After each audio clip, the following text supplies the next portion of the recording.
Hey, day 292, Coffee with Kenny. This is a great question. I'm Kenny Keller, creator of Helicopter Online Ground School. Got a question today from a young man named Porter. Very simple question, and it's a great question, and I get where he's going with this. He said, hey, Kenny, I'm currently training on the R-22 and was wondering if you know of any particular helicopter that's in a higher demand for pilots over others.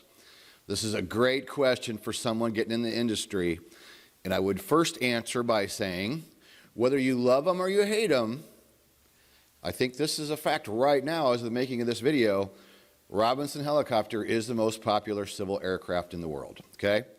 So even though there's a lot of people that hate them and don't want anything to do with them, when you go research in flight schools, a large portion of flight schools are going to be flying an R-22, okay? So for Porter, I'm sure his question is, for looking for his opportunities once he becomes a CFI and gets out there and starts to work. Kind of here's the catch. This is the thing you really got to think about. The R-22 and R-44 have the special SFAR rules where you have to have so much time in them in order to teach in them later on. So you would need to research this a little bit. So on one hand, you're going to be most marketable if you train in the R-22. With that being said, there is good reason to get time in the others, such as the G2 or the Schweitzer or the Enstrom or maybe some of the others. For most of the other helicopters, you only have to have 5 hours in order to be authorized to teach in those other aircraft. Now, you always have the insurance is going to come into play, and that's always a pain in the butt, and we have several videos during the Coffee with Kenny series about getting insured. But in this question, I think what a young person or older person, doesn't matter how old you are, if you're getting in to go the CFI route and you're going to want to be able to build time, personally, I would continue getting training in the R-22 for this individual since he's already flying it. Then, during that path, from now until 200 hours that you have to have in order to teach in the Robinson, whoa, we got some crazy camera work going on there.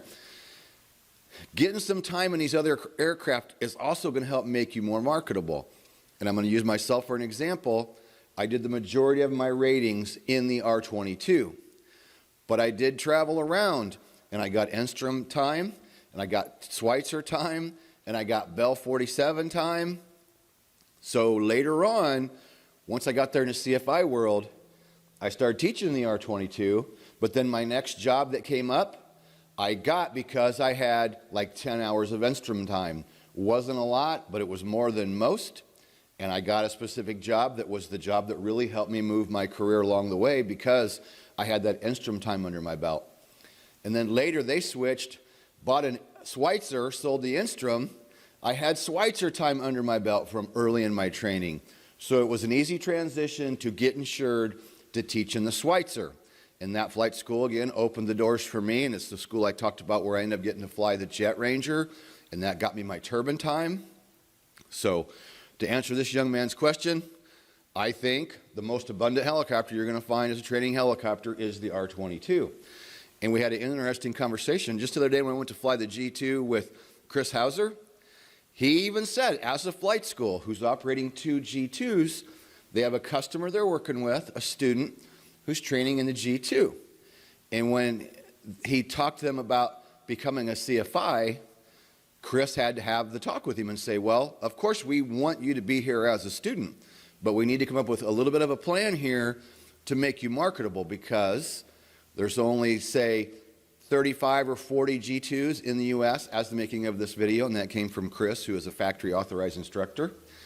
As the G2 gains more popularity, then that's going to open up more doors. But you have to think about, as someone getting into the industry, where in the world do you want to fly?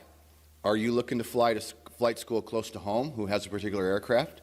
Or are you willing to be a road dog and go anywhere? So I think a person needs to kind of look at where do you want to fly and what do you want to do? To be the most marketable, R-22. But I'll also tell you another thing there that makes you, on the flip side, 7 or 8 years ago when I started ground school, for a little while, I lived in North Carolina, and I thought about going to work at one of these tour companies that flew R-44s. And I did have R-44 time. And the guy was willing to hire me, and he said, it's cool that you have a lot of instrument time because that makes you different. He goes, everybody that comes here to work, all they have is Robinson time.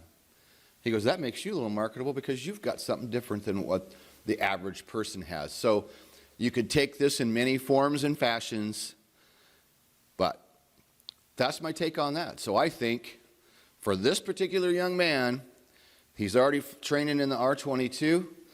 I would continue to train in the R-22, but before CFI, I would get some more time in your belt in some other aircraft. And I understand it takes more time and more money to transition to another aircraft, and it'd be some more traveling and getting familiar with an unfamiliar aircraft. But what that can do for you later in your career, I think, is big. That's just my opinion. It worked for me. And to put all your eggs in one basket isn't necessarily the best course of action. So I appreciate this question. I put it out there because I just had sent out an email today about, what kind of questions can I have to you, to 5,000 people that follow us that aren't members yet. And we have a whole list of 5 questions in the email I put out today about the most frequently asked questions. But I'm also promoting the Halloween sale. So we have a Halloween sale, expires Halloween night. Get in on it now. I'm going to put the links down below. We have 33% off our yearly private commercial CFI or instrument packages, or our big professional pilot package that includes all those courses, and it's unlimited. So you can go down below to check those links out. Comment on today's video. Let me hear your thoughts. I know there'll be some good comments because there's some Robinson haters out there, right? But regardless of whether you like them or dislike them, until somebody catches up to them, it is the #1 civil aircraft in the world, and it's being used at more flight schools than any. And sure, over time that could change, but it's going to take any other one a little time to try to catch up to a corporation that's grown that large. So comment down below, subscribe, click the bell so you'll be notified of our daily video, and we will see you tomorrow in day 293. Peace out.